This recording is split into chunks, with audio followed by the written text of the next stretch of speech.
Good afternoon. I am glad that you are here with us this afternoon. We have a great lineup of speakers on this topic of reducing food waste and the impact that we can make on climate, which is quite considerable in this way. And so we're also here today because everyone has a role to play in taking action to avoid the largest impacts of climate change. And there are goals that abound from the United Nations calling for 45% reduction in global greenhouse gas emissions by 2030 and carbon neutrality by 2050. And companies and states and local communities have similar goals. And so these are our motivations. We know what we need to do. And then closer to home, the urgency that's felt in the aftermath of Helene and the devastation to Western North Carolina communities caused by the climate-fueled storm really puts a finer point on what we're doing here today. So again, thank you for joining us. So we are having 8 virtual sessions this week, this one this afternoon and 2 tomorrow. And all these are designed to close the gap between climate concern and taking climate action, knowing what to do about it confidently. Businesses, individuals, governments all have a role, and we're very grateful to have more than 30 professionals working in some aspect of the field that are with us this week as part of Climate Week, and helping to accelerate the use of known climate solutions. And so I hope you will take advantage again of what sessions are left. And also all the sessions are recorded and are going to be available to everyone who's participated in this program. So we welcome you to take advantage of those as well. A word about Earthshare North Carolina and why we are doing Climate Week. So our vision is to foster a collaborative community of nonprofits and businesses and individuals who are dedicated to a sustainable future for generations to come. And we are a coalition of 25 environmental nonprofit organizations working in North Carolina, and we're also affiliated with nonprofits working nationally. And our role is to create opportunities for businesses and individuals to directly take part in the work of those nonprofit organizations. In doing so, working for clean air and water, healthy places to live, safe food to eat, clean energy solutions, and everything that you can think of that is needed for a sustainable world. So that is Earthshare North Carolina. I welcome you to learn more about our work and how you can get involved. But moving on to our program, just a little bit of housekeeping. We have a Q&A function that's part of Zoom. And so I hope you will take advantage of that to insert your questions along the way. And then we'll have time for the panel to address those at the end of the presentation. And then I also want to let you know that we will end at 12:55 to give you 5 minutes to complete the survey that we have. It will not take 5 minutes, but we want to make sure you have a few minutes to do that before you move on to the next thing. So I hope you will stick around and take that survey to help us improve our program. So without further ado, I want to get into our program and take advantage of all of the wonderful insights that we have to share. So this session is going to include 3 concrete ways that you can take part in reducing food waste personally. And as consumers, you hold an incredible amount of power to do this, which you're going to see some in the next presentations of just the high level of impact that is needed in this area, and that you actually are empowered to take part in making happen. To cut carbon, to save money, to feed your neighbors, and transform food systems at the local and regional level. So if you're picking a place to start with climate solutions. This is certainly a high impact area. So in order to give you that context of the impact that you can make, we're going to start with some information from one of Earthshare North Carolina's national nonprofit members, Project Drawdown. And they are an incredible resource. Their purpose is to advance science-based climate solutions that address the whole system strategy needed to stop the warming of our planet. And they have put together a library of 93 technologies and practices that together can dramatically reduce the concentrations of greenhouse gases in our environment and our atmosphere. And these resources are available to you all. For today, they offered the following video to set the context for our conversation. I am going to show you just a small amount of that, just a section specifically related to the impact of food waste that we can control directly. So I will share that now.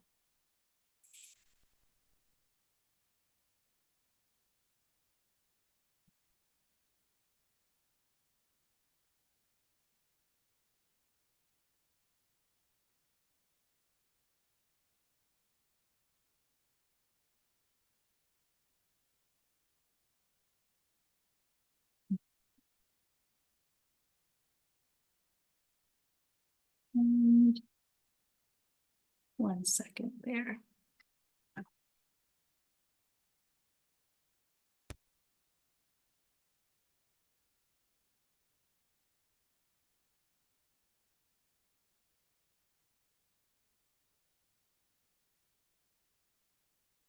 Beyond the direct emissions of the food system, food also contributes to other kinds of emissions out there in the world. So I focused initially on this 22% that comes directly from growing food and farming and clearing land. That's really important. But it turns out food touches some of the other sectors as well. Like in electricity, we cook food, we cool food in refrigeration and cold chains around the world. We transport food, we also throw away food, and it goes to landfills and often produces methane, which is counted in the industry sector. So when we look at all these kinds of emissions, we see directly the food system contributes 22% of the world's emissions. But when you add up everything else, especially food waste in landfills and refrigerating, transporting, cooking, processing, and packaging food, all that other stuff, that adds up to a total of 34%. So it turns out a whole third of our greenhouse gas emissions on the planet have something to do with food. Most of it is in growing the food itself. And we need to phase out these emissions. We can't ignore a third of the greenhouse gas problem and expect to solve climate change. Yes, the other 2/3 are mainly fossil fuels and industry, but a full third of climate change has something to do with food, and we've got to take that seriously. But the problem is these emissions are not getting phased out. In fact, they're growing. Even in countries like the United States, where we're seeing real progress now on lowering our emissions of greenhouse gases in electricity and industry, and now buildings and transportation, food emissions are still climbing rapidly in the United States and most of the countries in the world. In fact, all the countries where we're seeing some progress on climate change, it's not happening in the food sector. It's mainly through electricity, and then later in buildings through heat pumps and electric vehicles and transportation. The food sector right now, those emissions are rising pretty much everywhere in the world, and no meaningful change is in sight. So we need a big reboot. A full third of the climate problem is not making progress and is tied up in food, and we have to think really hard of how to fix this. So how do we solve climate change in any sector? Well, first, we start by cutting the emissions. You know, if your bathtub's overflowing and pouring water out and destroying the floors of your house, the first thing we do is we turn off the taps. Then we get a sponge. But if you don't turn off the taps, if you don't cut the primary emissions from any economic sector, you're not going to stop climate change being caused by that economic sector. So we need to cut emissions in the food sector first and foremost. And this is where they are, to remind you. Half of it is deforestation, then methane from animals, ruminants, soils, methane from rice, manure, and biomass burning. These are the direct emissions. And we can cut these dramatically if we follow cutting emissions along 4 key pillars. Well, what are those pillars? Well, the first one is the most obvious and turns out to be probably the largest. Maybe we can work on the demand side of the food system, like how much food do we need and what kind of food? Maybe we could start there. Just like we start with energy efficiency, and then we switch to renewables when it comes to decarbonizing the energy system. Same idea, how do we be more efficient with the food we already have? Well, the first and best place to start would be to cut food loss and waste. A lot of the world's food is never eaten. In fact, it's about 30 to 40% globally. That's extraordinary. 30 to 40% of the world's food that we work so hard to grow is never even eaten. In rich countries, a lot of the food loss and waste happens near the consumer, from the market and the supply chain to the restaurants to our homes and so on. That's where we lose a lot of the food. In poor countries, though, it's closer to the farmer because there's a lot of food loss in the supply chain. Maybe the truck didn't get to the road to where the farmer could get their food to market, or maybe the train broke down. Poor infrastructure sometimes means food is lost between the farm and the market. And there's therefore a double tragedy, the loss of food and the loss of income, often for very poor farmers. So when we think about tackling food waste around the world and see if we can tackle that 30 to 40% of food waste, what we can see as environmental benefits of this is first, 30 to 40% of all the food and the emissions it took to grow that food weren't even necessary. For there's a huge upstream benefit of tackling food waste. That means 30 to 40% of the water we used to grow food wasn't necessary. 30 to 40% of the deforestation wasn't necessary. Fertilizers, not necessary, and so on. So there's huge upstream benefits of tackling food waste. We don't need to grow as much or pollute as much. And downstream, when we throw food away, a lot of times it goes into a landfill where it goes into an anaerobic, oxygen-free environment and produces methane as it breaks down. So food waste is a double win. You get upstream benefits from growing food that you didn't have to anymore. And downstream, you never threw it away to rot in a landfill ever. So this is a huge win for climate change, and food waste is the #1 solution when it comes to fixing food and climate change emissions. And it's near the top of the list no matter what you look at across all economic sectors. Food waste is a huge, huge issue.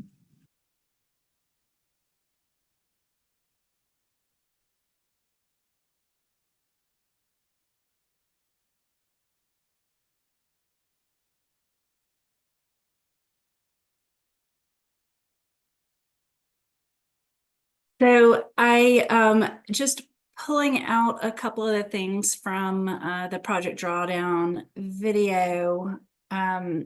So this chart I think was very effective in just showing the considerable amount of impact that can be made and also that has to be made from the food, agricultural, and land use systems. And okay. All right. And then for food waste, that being 34% of the picture of that 22% of the food impact overall. And so just the one last piece from here are that households are the largest producer of food waste, accounting for 37% of that pie. And so this is more than restaurants, grocery stores, farms, and manufacturing facilities combined. So some very significant information there that we, and I guess letting us know that households are empowered to make a very large difference. I am going to move into the next piece of this, and that is because our next presenter, Christine Whitmire from Department of Environmental Quality, is actually in Asheville, suffering the impacts of Hurricane Helene and unable to join us today. And so I'm going to share some of the very valuable resource that was developed by DEP as part of the Use Food North Carolina program. And the guidance is very straightforward and within reach of us all, with just taking a little bit more accountability for how we use food. Melissa will be sharing this link in the chat so that you can access it itself. But I'm just pulling out some of the highlights and just again that this resource is available. And I'll also share, the environmental impacts are certainly enough to motivate us, but also there's considerable cost savings, which is very important to our families as well. And so a family of 4 wastes $1,500 on uneaten food every year. That's a large number that I think we all would want to take control of as well. So just some of the tips that you're going to find on that link are broken down into sections. The first is planning your meals. And there are a lot of tips under each of these sections. I just pulled out some of them to share that, planning meals for the week is a considerable savings, and doing so around what you have in your pantry, refrigerator, and cabinets cuts down on food waste, again, considerably. And you can go ahead and plan in that meal planning for when you expect to have leftovers, when you plan to go out to eat. All of those things make a significant difference. It will take a little bit more effort, but is certainly has the payoff. Another big thing is how you store your food. Knowing your fridge and choosing the right place was something that I wasn't paying attention to until talking with Christine. And it makes us, it's just a huge difference in how your food lasts. And so knowing where to place your food is very important. Also, how to use your freezer, make your freezer your friend. There are a lot of foods that you can store in that way, and there are resources on that link as well to safe freezing, length of time, that kind of thing. Keep a list of the items that are in your freezer, another big one for me to take advantage of. And if you freeze your food in individual portions, it also is just a helpful time saver for yourself, and you'll be more likely to use those things. Preparing foods, try to prepare meals for the week and store them in the fridge or the freezer. And portion correctly, prepare the amount you'll eat, and then eat leftovers for additional meals like lunch, and freeze what you will not immediately eat. Again, these are very practical tips and things that you probably feel like but might not be making a part of your habits. And then one of our speakers today is going to talk about composting, and it is a significant impact as well, but I'll leave that for Jorge to speak up further. And then the last thing I'm going to share with you is just, having these resources at hand. There's a link there that Melissa can put in the chat for this helpful guide. I think one of the things that often comes up is just what those labels mean on the food that you buy, the sell by and the best buy labels. And so there's some information there about what those labels mean, and perhaps not, I think a lot of food is wasted based on just going on those directly. So I am going to stop sharing my video now in order to introduce our next presenter. And so we, of course, have talked about what you can do to reduce your individual food waste. I'm really pleased to introduce Michael Binger to talk with us now about what you can do at the community level solutions that you can take to reduce your food waste and feed your neighbors at the same time. Michael is the North Carolina and South Carolina Regional Director for the Society of St. Andrews, which is a statewide volunteer gleaning network that takes advantage of thousands of volunteers. And so, Michael, thank you for joining us for this important conversation. Absolutely. Thank you so much. Let me see if I can get mine started here real quick.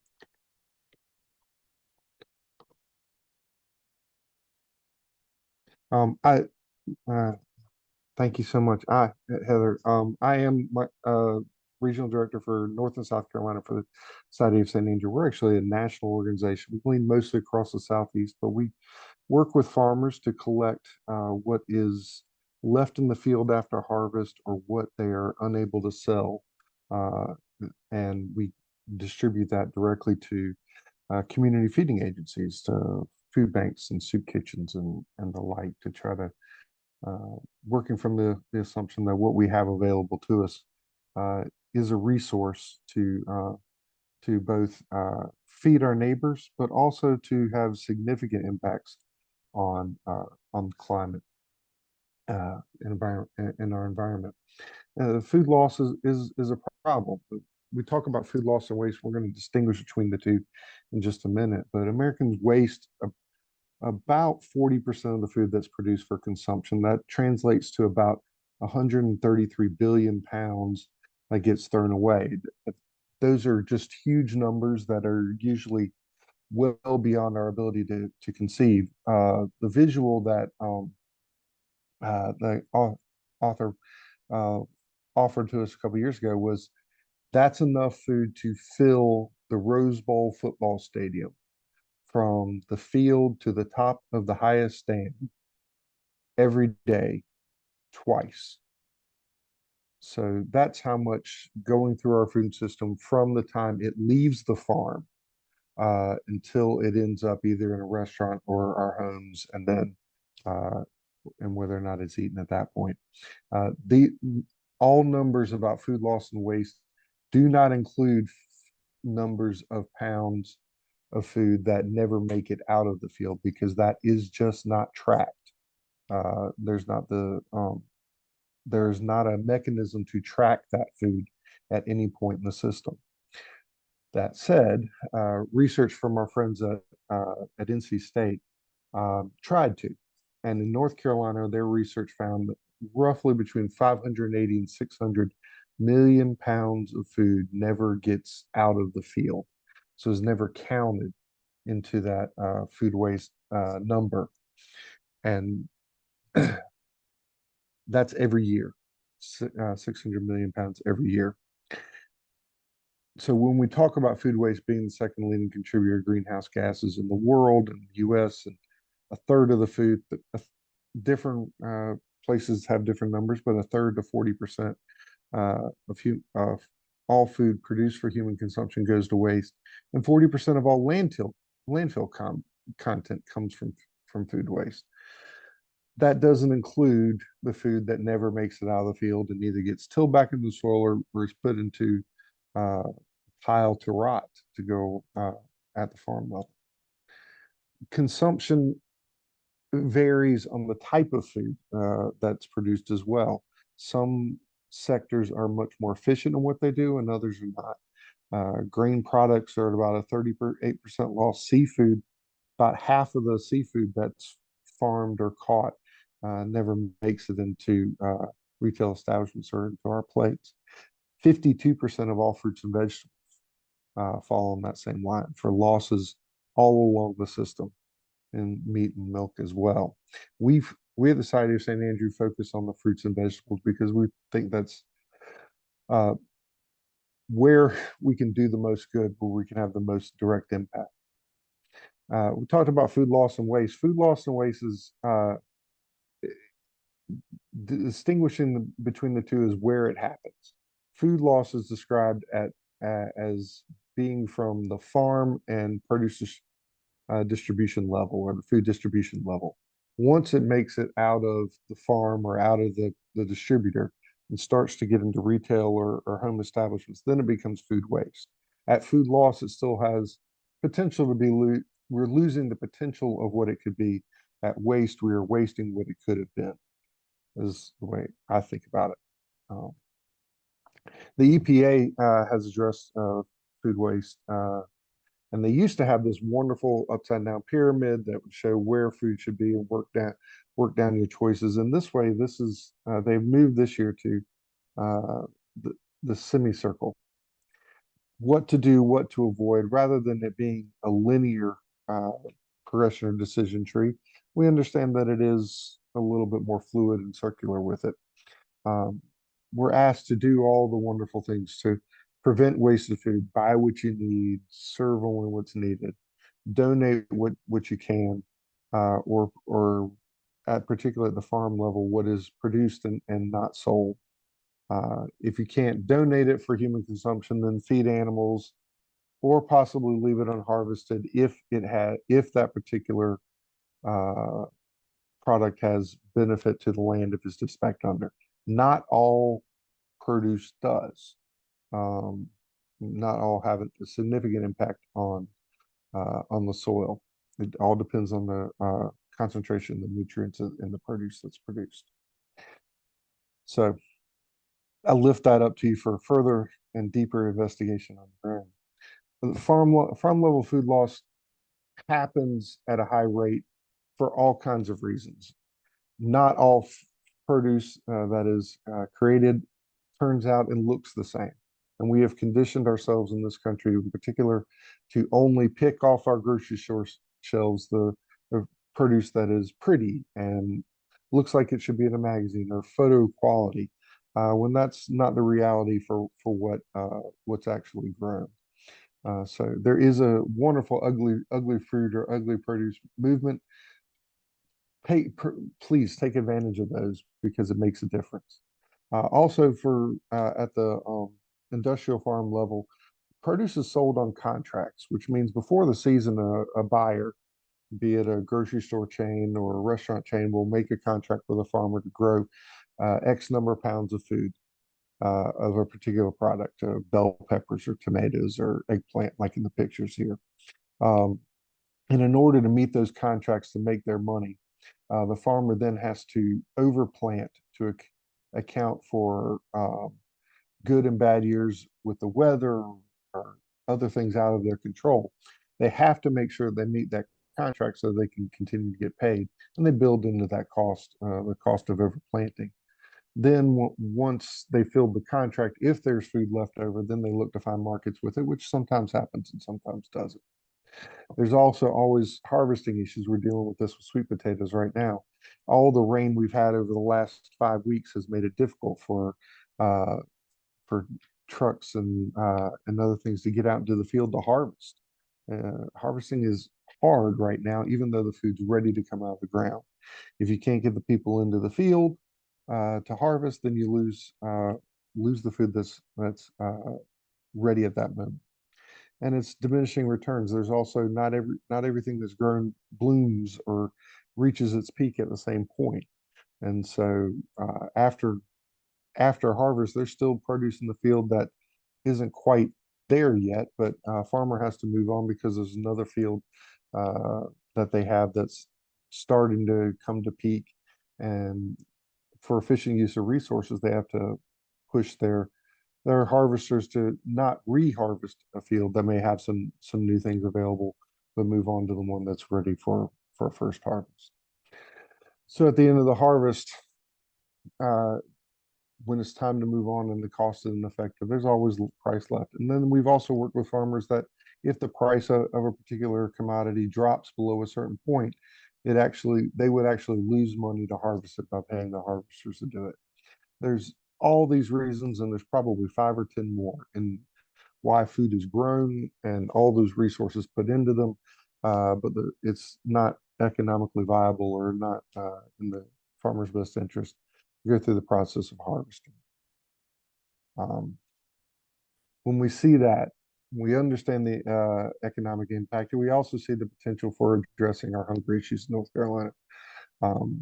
11.8% of the people in the state are defined as food insecure, which means that at some point in time during the month, they have identified that they did not know where their next meal was coming from.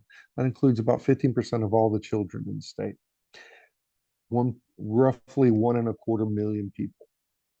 And food bank clients say they have to take what comes from the food banks and what they're able to buy. They have to buy cheap, unhealthy food just to be able to have something on the table. It's about sustenance, oftentimes over nutrition. And that leads into a parallel problem of, no, I didn't fix that, of health issues. These are some of the health issues. I apologize for screwing up the headline there.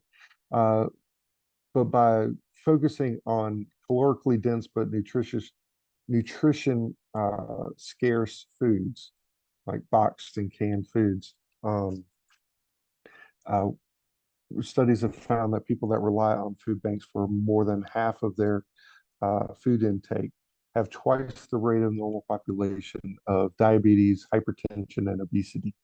Um, these become community problems because as their health is adversely affected, the burden of how we deal with that as a society falls on all of us because they end up working through needing care from emergency rooms and free clinics and et cetera. Where we've started working with East Carolina University and their College of Allied Health to start helping using some of this excess food that we're finding from farm fields and diverting it to free medical clinics across the state as a part of food as a medicine program to help lower diabetes rates within free clinic clients. So health as a whole, health of the planet, health of us as a society, health with us as an individual are all interconnected and find their roots together in how we make the most of our resources together. So, thank you so much.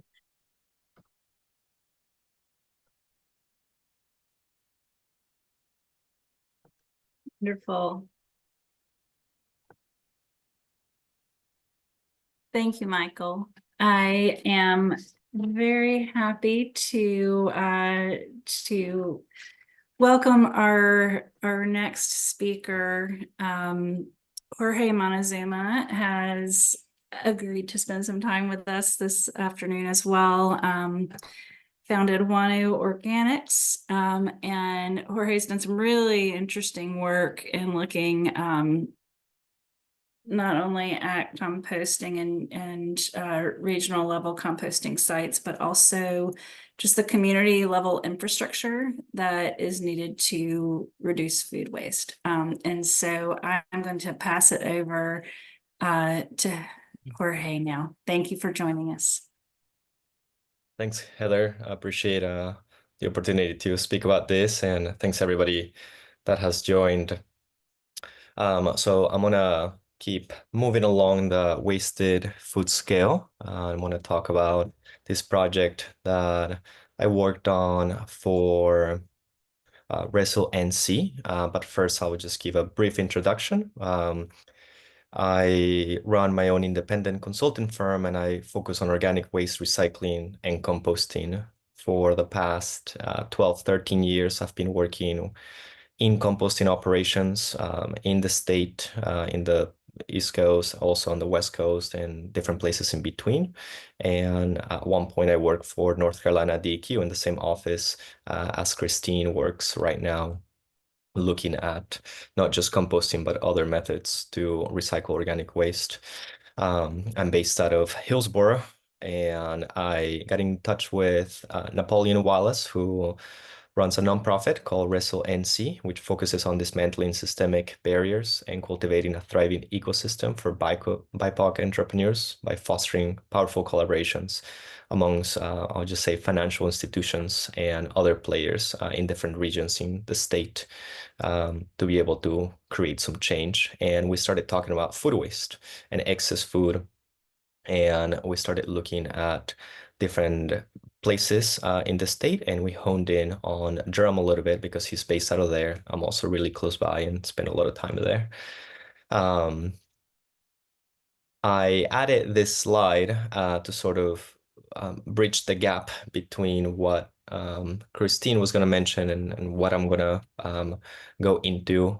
So this is, consider this your, a little checklist for ways to reduce your food waste. Kind of just summarizes what Heather had mentioned. For more information, check out savethefood.com. That's a resource that's run by the Natural Resources Defense Council. And they've been doing work for a very long time on this. So hopping into the food waste infrastructure assessment, I worked on this this summer, and it was a limited study.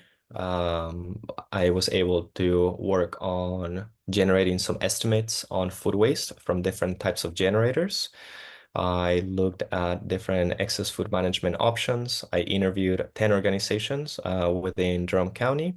We worked on a SWOT assessment or SWOT analysis, meaning that we looked at the strengths, the weaknesses, the opportunities and threats around the infrastructure to manage food waste. And food waste, it means, for this context, anything after the farm. So picking up on what Michael had said. And we also included food rescue in this as well. So it's not just the unedible part, but also edible parts of things that we throw away.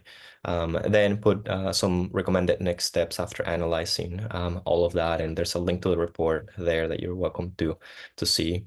So we'll jump into a little bit of what we have in that report. And this can be done in any community. I think it's important to understand that this is a good high-level understanding to visualize the potential to reduce food waste or to do something with that excess food that could spur some businesses or could create some other opportunities for different regions to set up infrastructure to deal with this. The data that I use to estimate the generation of food waste for Durham, but also for other places, and I'll share 2 counties just because we're not necessarily just focusing on Durham. I'm sure not everybody here is in Durham.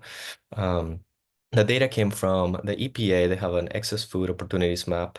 So I pulled a lot of data from there. A lot of data was missing. There was no residential data. There were no, very little on institutions. Grocery stores was lacking. So I pulled out from other state databases. I called around and was able to gather a better understanding on what we were missing on that data set to create a better picture on the potential estimates on food waste. So I'll share here for Durham County specifically, we're looking at, jumping ahead. For Durham County specifically, we're looking at, an overall generation breakdown here, households making up the majority of it. I used 7 pounds per household. A study by NRDC of 3 larger cities put that number per household higher, around 9. I use 7 because that's the lowest range based on my research from people that work in this space collecting food scraps every single day from households, and they put that in between 7 and 9 pounds per week per household. So I just went with the lower amount of 7. But in general, the range is not far off from this other study that NRDC had done. We also have some industrial food waste as well as grocery store, institutional, meaning colleges, hospitals, retirement homes, and then restaurants as well. And I also pulled this chart together for Guilford County.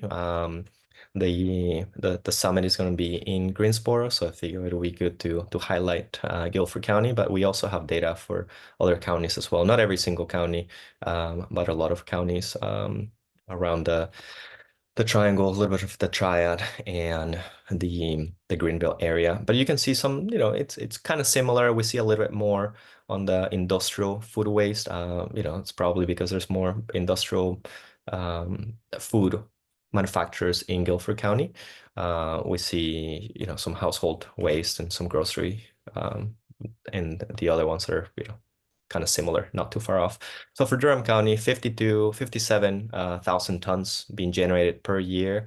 If you were to divide that up by the total population, it would mean that about 7 pounds per week are being generated per person. That's not at the household level. That's spread out, that person going to work and generating some excess food waste, going to a restaurant, etc. And then for Guilford County, it's a little bit higher, probably because there's more, industrial activity, perhaps. They may be generating a little bit more, but at any rate, they're around the same. So I think what I like with these numbers is to understand the magnitude that it can have. So for easy math, if you just wanted to estimate something quickly for a location, you can use some of these numbers as a guide to create a high level number to understand the magnitude of the challenge that we have.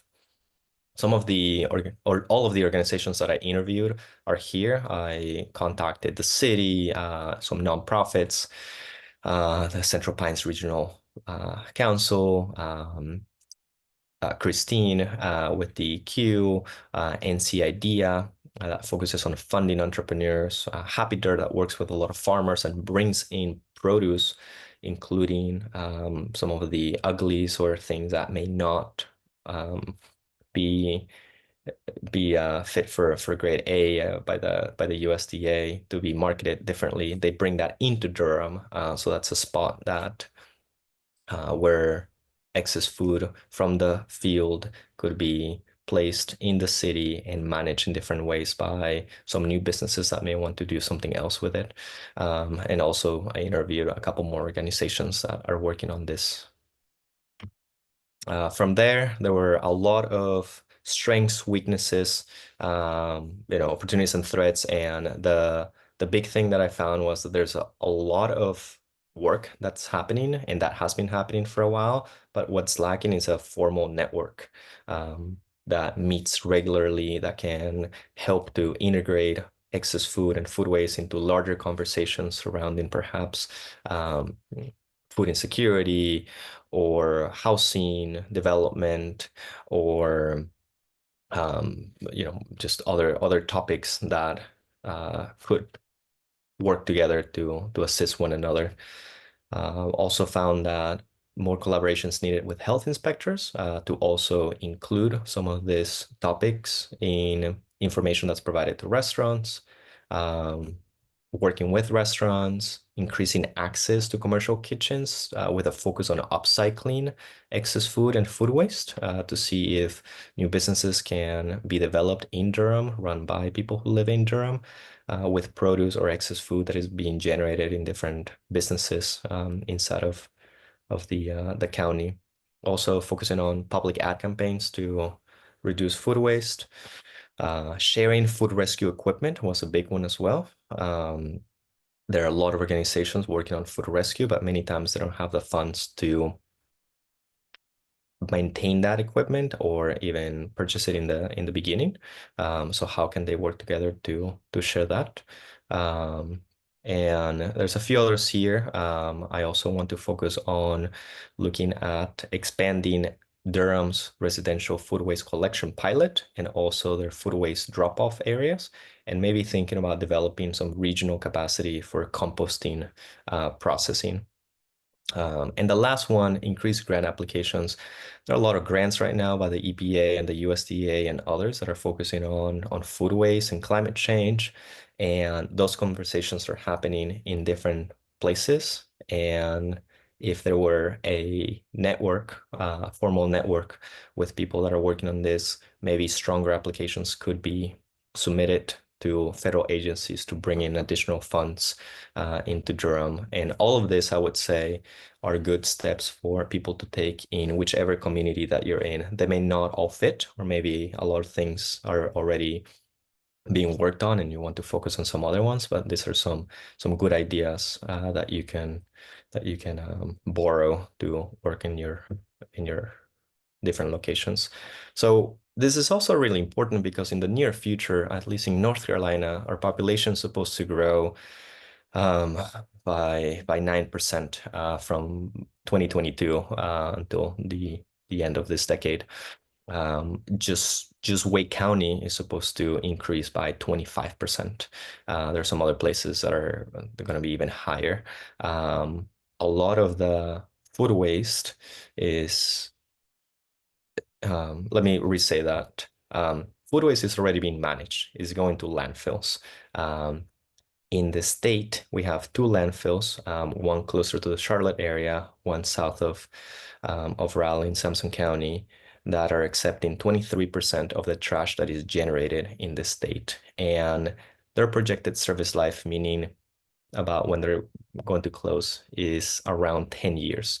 So we have a window to plan ahead and figure out how to reduce food waste and then how to create additional infrastructure so that we can manage that food waste. I'll say that out of all of the food waste that is generated, we won't be able to capture every single ton of it, but we may be able to do a really good job at capturing a big chunk of it. And I'll leave you with this slide of what can you do. Before jumping into these 5 steps, I would say start small, choose one thing, and then go from there. Volunteer with the Society of St. Andrew. Reduce food waste. Pick 1 or 2 things of what Heather mentioned.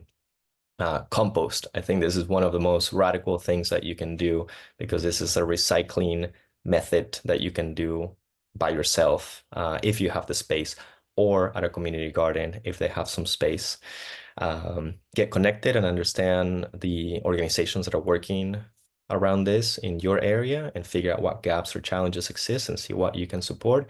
And then go to the city council, go to the county commissioners and request funds to support food waste reduction campaigns, support commercial kitchens that are focusing on upcycling of excess food, that support composting infrastructure at all levels, from backyard composting that some of us may have access to if we have access to a backyard.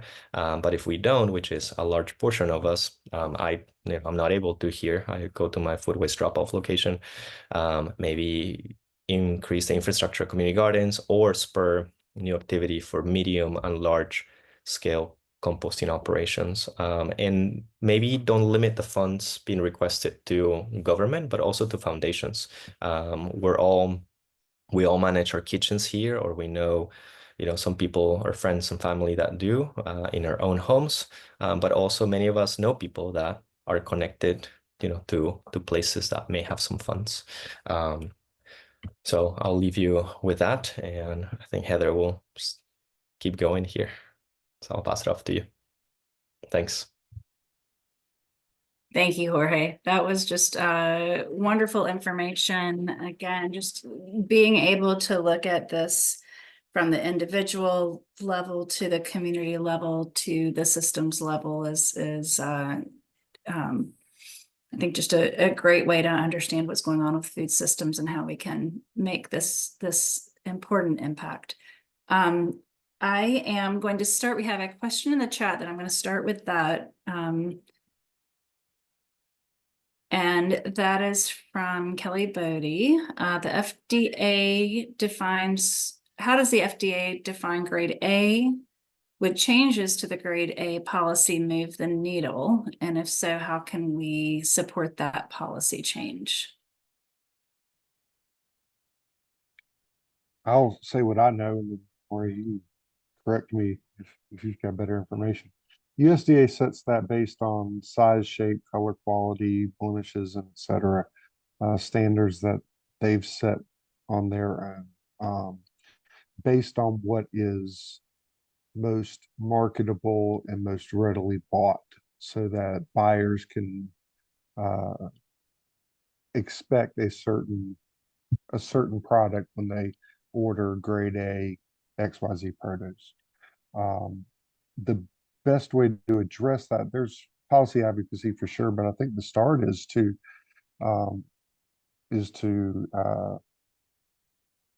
explore the markets for number 2s, for second grade quality, which are bigger, smaller, may have a color blemish, may not be perfect.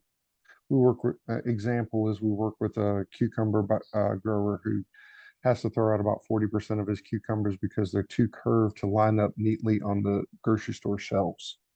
So creating a real viable market for that produce is probably the most effective thing that I think you can do for that. I don't have anything to add. I agree with what you've said, Michael. Yeah. And so follow up to that, Michael, who creates that market and what can individuals do to support that? We, the consumers, ultimately are the ones that set that market. If we show that we're willing to put farmers are businessmen just like and women just like everybody else, and if they have a place to sell it, they're willing to sell it in that direction. And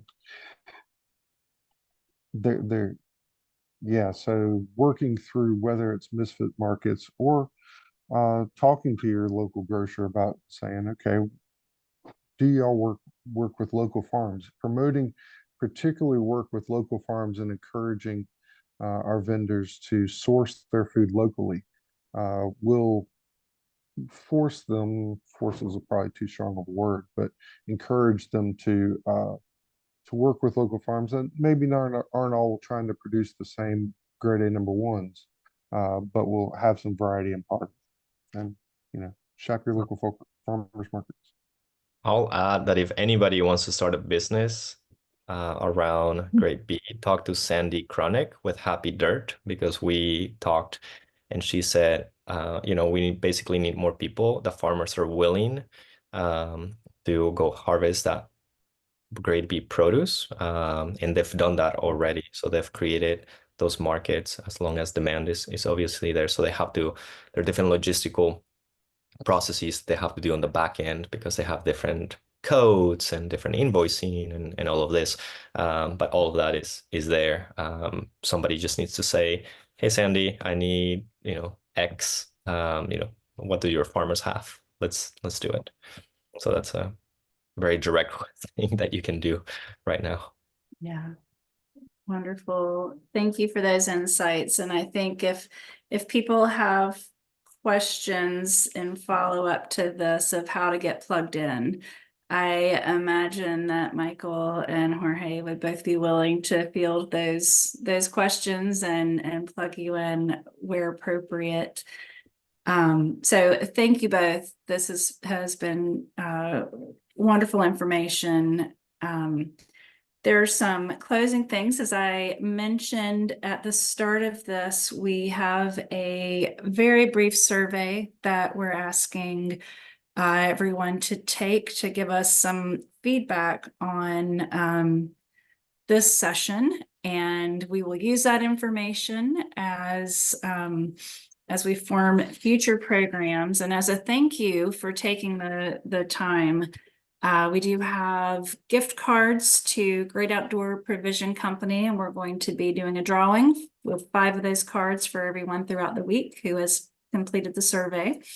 And so Melissa put that link in the chat moments ago, so please check that out. And as promised, we stopped 5 minutes early so that you can take that time and not add more to your day. And then I also just want to share with you the remaining sessions. As I said, we have 2 more. And so tomorrow at 9:30, we have a session on clean tech jobs that's geared towards high school students and their parents. And so if you fall into that category of wanting to know career opportunities for your child in clean tech, we have a really strong array of employers and resources who are going to be on that call. And then at noon, the session will be on choosing our transportation future. And again, just a great wealth of information on that call having to do with alternative transportation and on electric vehicles and the future and greater accessibility of that to us all. So, I again invite you to, Melissa is putting some additional links in there, so we'll keep the call open, so that you can see those links. And also she mentioned the consulting sessions that are still available, to you. So if you want to check out the website, you can see those sessions that are taking place, even through next week. So I will be quiet now and leave you to taking the survey. Thank you for your time. And happy Climate Week. Thank you, Heather. If anybody you. wants to work on the Durham project or anything else, just let me know. Thanks, Michael. See you all Thank later. you. Bye.